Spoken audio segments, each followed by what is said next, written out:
के नाम पर कितने हजार करोड़ रुपए निकाले जो बर्बाद हो गए, और करप्शन किस स्तर पे इसकी आप कल्पना नहीं कर सकते। करप्शन हर स्तर पर है। यहां तो एक इंजीनियरिंग कॉलेज बन रहा था, मुझे बहुत पुराना याद है, केवल विधायकी ने हिलाया था, वो बिल्डिंग गिर गई। सोचिए, ये तो एक है, न जाने कितने उदाहरण होंगे। और हमारे मुख्यमंत्री जी कह रहे हैं पूरा उत्तर प्रदेश ओडीएफ हो गया। ओडीएफ का मतलब है कि सुबह सुबह कोई भी आम आदमी खेत में डब्बा लेकर के नहीं जा रहा। प्रतापगढ़ के लोगों, अगर यूपी ओडीएफ हुआ है तो आप भी ओडीएफ में शामिल होंगे। कभी सीटें बचती थी, कभी किसी को जाने नहीं देते थे। आज बताओ कितने शौचालय चल रहे होंगे आपके यहाँ, बता दो। अगर एक भी शौचालय चल रहा हो, और हमारे समाजवादियों के समर्थक प्रधानों पे जांच के बाद जांच, फिर जांच। लखनऊ में तो बड़े बड़े आयोजन हुए थे, कि इन्वेस्टमेंट मीट हुई, जिसमें ये बताया गया कि लाखों करोड़ आ रहे हैं। हमें बताओ प्रतापगढ़ के लोगों, वो कहावत मैं नहीं कहूँगा जो मुख्यमंत्री जी ने कहावत प्रतापगढ़ के लिए कही, वो तो मैं कभी नहीं कह सकता, लेकिन अगर एक भी कारखाना इंडस्ट्री लगी हो तो बता दो। समाजवादियों के समय पर जो सब स्टेशन बने थे, मुझे याद है, यहाँ की राजनीति को मैं समझता हूँ।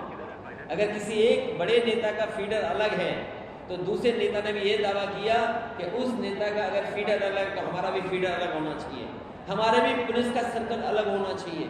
मैंने सबका स्वीकार किया, चाहे मुझे फीडर अलग करना पड़ा, चाहे मुझे सब स्टेशन ज़्यादा देने पड़े हों, चाहे इंजीनियरिंग कॉलेज देना पड़ा हो, चाहे सड़क दोबारा बनानी पड़ी हो, पुल देना पड़ा हो।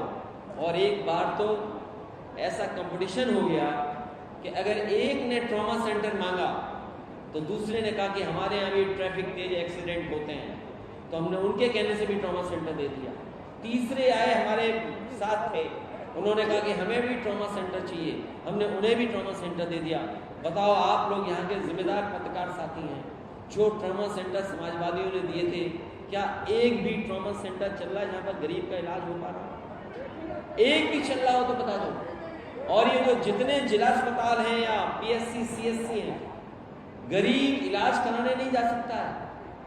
आयुष्मान का सपना दिखा रहे हैं, लेकिन किसी भी गरीब को सरकारी अस्पताल में इलाज नहीं मिल पा रहा है। गरीब के लिए अगर सरकार ने एक भी अस्पताल बनाया हो तो बताओ। समाजवादियों ने तो एम्बुलेंस दी गांव में मदद के लिए, ये वही एम्बुलेंस है जो समाजवादियों ने शुरू की थी। ये जो पुलिस को गाड़ियां आपको दिखाई दे रही हैं 100 की 112 हो गई, ये भी समाजवादियों की देन है। नई चीज देखी प्रतापगढ़ में। हालांकि शहर में मुझे एक कोने से दूसरे कोने में बहुत से अपने समाजवादी साथियों के घर जाने का मौका मिला मुझे। ये नई ट्रैफिक व्यवस्था पता नहीं किसके हाथ में दे दी है सरकार ने। मैं गिनता रहा, मैंने 500 सांड तो गिने, लेकिन अगर मैं 11 बजे के बाद पूरे प्रतापगढ़ में राउंड मारता शहर में तो 2000 से ऊपर मुझे सांड दिखाई दे जाते हैं। 2000, चाहे वो घंटाघर हो, चाहे जो हमने सम्मानित लोगों की जहाँ पर प्रतिमा लगाई हो वो चौराहे हो, चाहे वो चश्मे की दुकान के पास मैंने देखा एक सांड लगता चश्मा बनवाने पहुंचा था।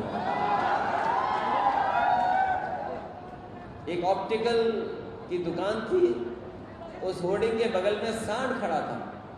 मुझे लगा कि सांड की आंख कमजोर है, वो लखनऊ जाना चाहता है, वो शायद चश्मा बनवा करके लखनऊ जाना चाहता होगा। सोचिए, ये हालत बना दी। और गेहूं, धान की तैयारी नहीं, और गेहूं प्राइवेट कंपनियों ने खरीद लिया, सब बिक गया गेहूं, और धान की खरीद की कोई तैयारी नहीं है। हमारे किसानों का ऐसे ही धान खरीद लिया जाएगा। ये जो बिजली आ रही है और नहीं आ रही है कभी कभी, और जो बिल ज्यादा आ रहा है, अभी तक बीजेपी ने 1 यूनिट बिजली नहीं बनाई है, 1 यूनिट, 1 बिजली नहीं बनाई, और बिजली का बिल लगातार बढ़ाते चले जा रहे हैं। इसलिए हमें उम्मीद है और पूरा भरोसा है कि समाजवादियों के विचारों को लेकर के हमारे कार्यकर्ता, हमारे नेता गांव-गांव जाएंगे और भारतीय जनता पार्टी को इस बार लोकसभा के चुनाव में सबक सिखाएंगे। 14 में जो आए थे वो 24 में चले जाएंगे। यूपी से आए थे, यूपी से ही बाहर चले जाएंगे। इंडिया के साथ साथ एनडीए को पीडीए हराने का काम करेगा। अखिलेश जी, मुलायम सिंह के कभी करीबी और खास हुआ करते थे राजा भैया, आज आप उनसे ही दूरी बना के रखे हुए हैं। नहीं, ये कोई राष्ट्रीय मुद्दा नहीं है।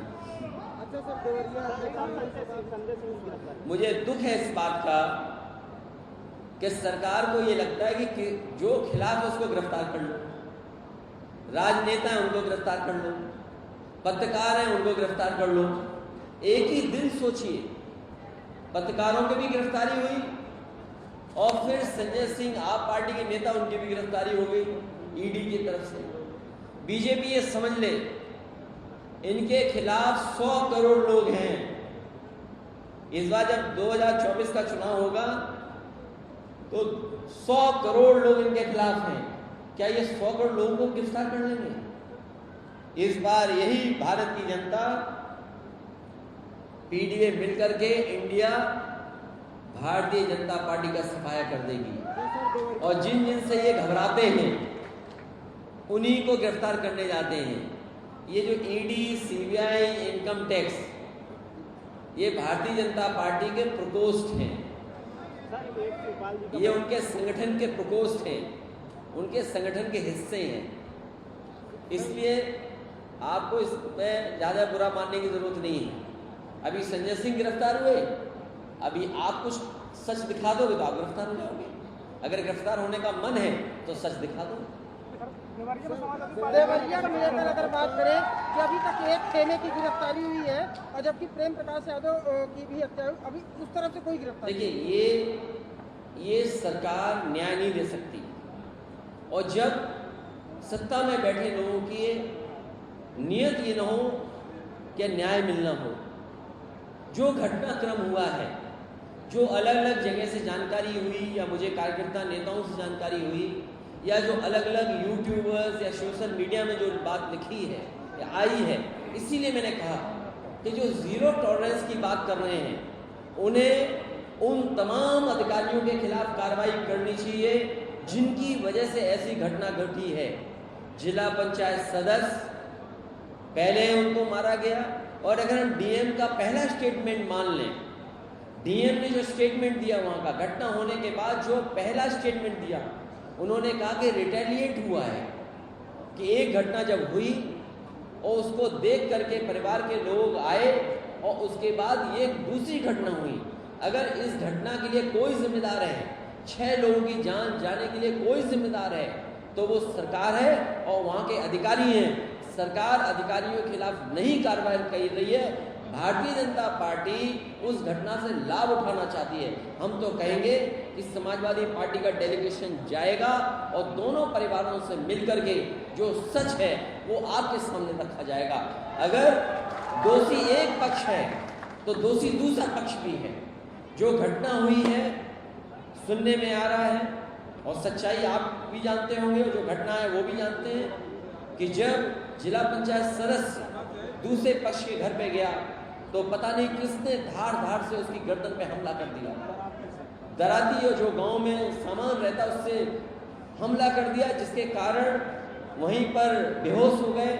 उसके बाद और दराती मारी गई, जिसकी वजह से सुनने में आ रहा कि इतनी गर्दन पे मारी गई कि लोगों में ये रूमर फैल गया कि उनकी गर्दन काट करके उनकी हत्या कर दी। जब ये जानकारी दूसरे परिवार पक्ष को मिली तब उसमें आकर के घटना दूसरी हुई है। अगर कोई दोषी है इस घटना के लिए तो सरकार है, बीजेपी है, और बीजेपी अगर चाहती है न्याय दिलाना दोनों परिवारों को, तो ऐसे अधिकारी जो वहां पर थे डे 1 से और आज तक जिन्होंने इस घटना को बढ़ने दिया, उनके खिलाफ कार्रवाई होनी चाहिए। इस सरकार को पक्षपात नहीं करना चाहिए। हमारे समाज जो घर वापसी करता था वो फिर से करना पड़ेगा। इस बात उन्होंने कल बस्ती में कहा। हमारे समाज घर वापसी की जो प्रक्रिया कराता था अब हमें दोबारा से वो शुरू करनी पड़ेगी, ये योगी आदित्यनाथ कह रहे हैं। ये बातें मेरी समझ में नहीं आती। कौन से समाज की बात कर रहे हो? दूसरे धर्म में जो लोग उनकी हिंदुओं में घर वापसी की बात कर रहे हैं। देखिए, आप हमारे वही पेट्रोल के दाम वापस कर दो 2014 में थे। क्या पेट्रोल के दाम की वापसी होगी? क्या डीजल के दाम की वापसी होगी? क्या बिजली के बिल की वापसी होगी? और इनकी वापसी न कर पाओ तो कम से कम सांडों की वापसी कर दो आप। प्रतापगढ़ में 2000 सांड हैं शहर में, और जिस रास्ते आप आए होंगे हर 5 किलोमीटर में एक ने किसी ने मुलाकात की होगी आपसे भी। और उत्तर प्रदेश ऐसा प्रदेश बन गया है जिसमें हर दिन किसी न किसी की जान जा रही है, जानवरों के एक्सीडेंट से या सांड खेत से उठाकर के गरीब को फेंक दे रहा है। इसलिए अगर वापसी करनी है तो हम तो मुख्यमंत्री से कहेंगे कि ये सांड वापस ले जाओ। एक सवाल और है, राजा भैया को लेकर के लगातार बीजेपी के संपर्क में आपके साथ एक समय खड़े थे, शिवपाल जी ने भी बात की। आपको लगता है कि सभी लोगों के नहीं, मुझे जानकारी नहीं है कि कौन किसके संपर्क में। अगर आप उसका खुलासा करो तो मैं और विस्तार से बोल दूं। तो राजा भैया से क्या मुलाकात करेंगे? देखिए, हमारी समाजवादी पार्टी का रास्ता साफ है। हम समाजवादी पार्टी में जो हमारे साथ लोग हैं हम उनको लेकर के आगे चलेंगे। नहीं, यही तो मैंने पूछा कि कभी मुलायम सिंह के साथ हुआ करते थे, आज आपकी इतनी दूरी है। अगर तुम्हें पता हो तो तुम बता दो। बयान आया था, शिवपाल यादव जी का बयान आया था कि अगर कांग्रेस मेरी बात नहीं मानेगी तो नुकसान होगा, इस पे क्या था? देखिए, कौन किसकी बात मानेगा नहीं मानेगा सवाल वो नहीं है। समाजवादी पार्टी और इंडिया गठबंधन भारतीय जनता पार्टी को हराने का काम करेंगे। और अगर भारतीय जनता पार्टी ये तैयारी कर रही है कि 80 के 80 जीतेंगे, तो समाजवादी पार्टी, पीडीए, इंडिया गठबंधन भी ये तैयारी कर रहा है कि 80 की 80 भारतीय जनता पार्टी को सीटें हराई जाएंगी। ये आपको याद होगा विधानसभा में हमारे मुख्यमंत्री की साइंस, हमारे मुख्यमंत्री का गणित, हमारे मुख्यमंत्री जी की जानकारी 46 में 56, 46 में 56, और अब तो जाति जनगणना की बात आ गई है।